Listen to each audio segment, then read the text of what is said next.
You're a kid from Fairburn, Georgia, and you took the JUCO route. You went to Georgia Military, then went on, signed with South Carolina, came to Columbia, and played 2 seasons for the Gamecocks. Just talk about your recruitment out of high school. I know you had a lot of offers coming out of high school, but talk about your recruitment out of high school. Again, went to Creekside High School in Fairburn, Georgia, graduated in 07. But talk about your recruitment, why you chose to go that route, and then kind of what led you to South Carolina. Well, man, I was kind of a guy to get slow on the wagon as far as books and education goes, so I had to take the JUCO route. In high school, I had a bunch of offers, a lot of mid-major, some Power Five. I ended up signing to UAB. Mm-hmm. Now, once I got to UAB, I found out that I was a non-qualifier, so that's what led me to Georgia Military. Entered Georgia Military in like March of 2008 and finished up in August 2009, and the rest was history, man. It was South Carolina Gamecocks from then on.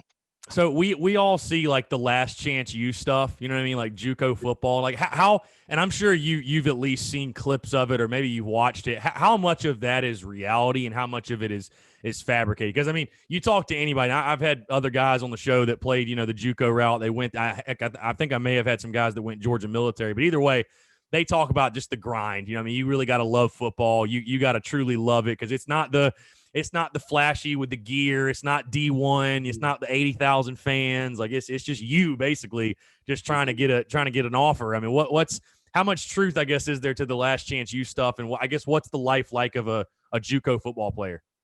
Well, I think with a JUCO football player, man, football is always gonna be football, no matter what level you play on. The thing about it is it's the stuff that's around it. So when you've been a JUCO football player, again, it's just you. It's a daily grind as far as going having the capacity in your brain to get up every day and want to do it.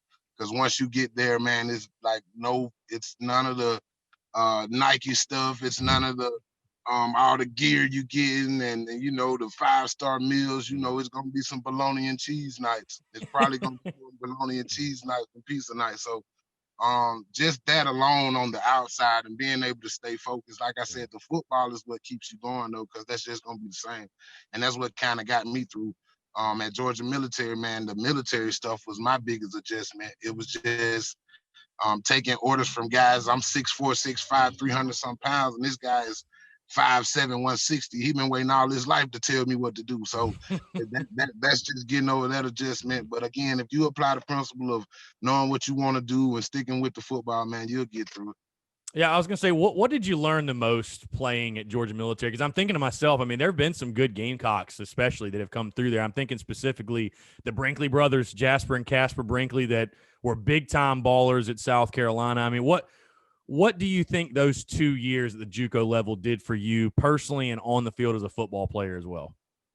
Me, I honestly learned how to play the game of football in JUCO, man. I was just out there playing off just raw athleticism and the will to play, but I understood what I was doing and why I was doing it once I got to Georgia Military. And on the other side of it, it was the discipline. Again, I hated the military stuff, but I got to give props where they do. That put me in a whole different state of mind for when I got to South Carolina. I was able to get up on time. I was able to make my workouts on time and keep everything kind of squared away just based off of the military training. So